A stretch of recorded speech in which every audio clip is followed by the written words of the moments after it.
बहुत समय पहले तिब्बत में एक महान फकीर हुआ करते थे जिनका नाम लाओ त्से था। हजारों लोग उनके पास आत्मज्ञान प्राप्त करने आते थे और जो भी उनके पास आत्मज्ञान प्राप्त करने आता तो वह उन्हें 10 दिन तक मौन रहने को कहते। ऐसे ही एक व्यक्ति उनके पास आत्मज्ञान प्राप्त करने आया।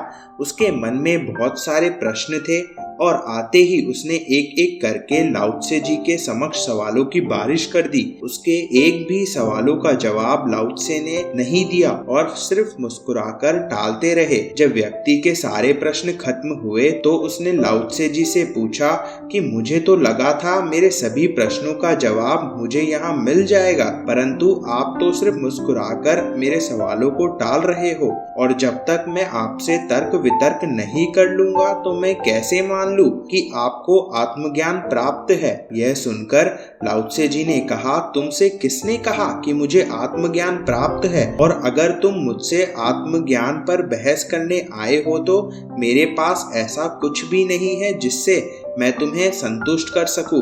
लेकिन फिर भी तुम्हें तुम्हारे सारे सवालों के जवाब अगर चाहिए तो तुम्हें पहले 10 दिन मौन रहकर यहाँ मेरे आश्रम में रहना होगा। 10 दिन तक तुम्हें किसी से कुछ नहीं बोलना और सिर्फ योग और ध्यान में लीन रहना है। 10 दिन के बाद भी तुम्हारे मन में अगर कोई सवाल रहे तो मैं उसका जवाब अवश्य दूंगा। यह सुन व्यक्ति चौंक गया और सोचने लगा, भला मैं 10 दिन तक कैसे चुप रहूंगा, परंतु मुझे सवालों के जवाब भी तो चाहिए, इसलिए मैं लाओ त्से जी की बात मान लेता हूँ। फिर वो व्यक्ति आश्रम में रहने लगा। पहले दिन में ही उसे अपने आसपास के लोगों से बात करने की इच्छा हो रही थी, परंतु अगर उसने बोला तो उसे आश्रम से निकाल दिया जाएगा, इसलिए वह चुप रहा। 3-4 दिन में उसे बहुत तकलीफ होने लगी। वो किसी न किसी से तो बात करना चाहता था क्योंकि वो जिंदगी में कभी भी चुप नहीं रहा, इसलिए उसने पेड़ पौधों से बात करना शुरू कर दी। थोड़े दिन और बीत गए,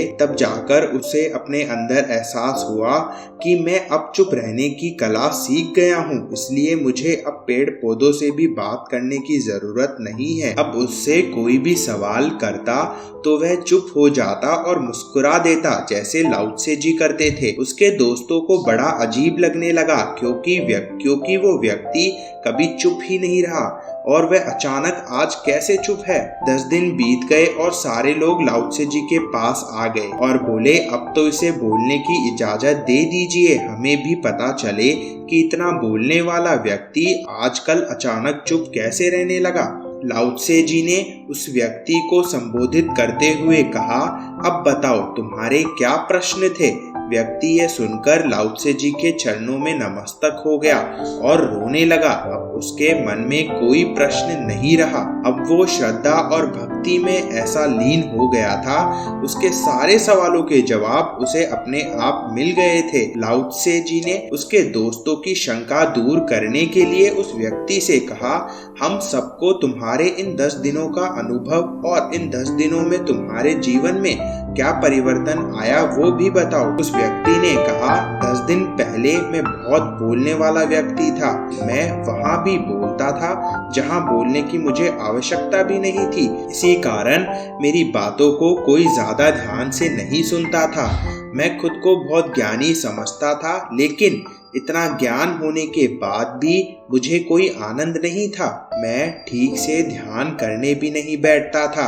मैं जब भी ध्यान करने बैठता तो कोई ना कोई विचार मन में आ जाता और मेरा ध्यान भंग हो जाता। लेकिन जब मैं लाओ त्से जी के पास आया था तो सच कहूँ तो मैं बताने आया था कि मैं उनसे भी बड़ा तर्कशास्त्री हूँ, परंतु यहाँ आकर मुझे वो राज पता चला जो मुझे बिल्कुल भी नहीं पता था। मैं बातचीत करने में इतना व्यस्त था कि मैंने कभी भी अपने मन के विचारों पर ध्यान नहीं दिया, लेकिन जब से मैंने मौन रहना शुरू किया है तब से मैं अपने मन के विचारों को देख पा रहा हूँ और पढ़ पा रहा हूँ और यह भी देख पा रहा हूँ कि ये विचार आखिर कहाँ से आ रहे हैं। और देखते ही देखते धीरे धीरे मेरे मन के विचार विलीन होने लग गए और उसके बाद मेरा मन एकदम खाली और शांत हो गया। और जब मेरा मन शांत हुआ तो पहली बार मैंने वो आनंद को महसूस किया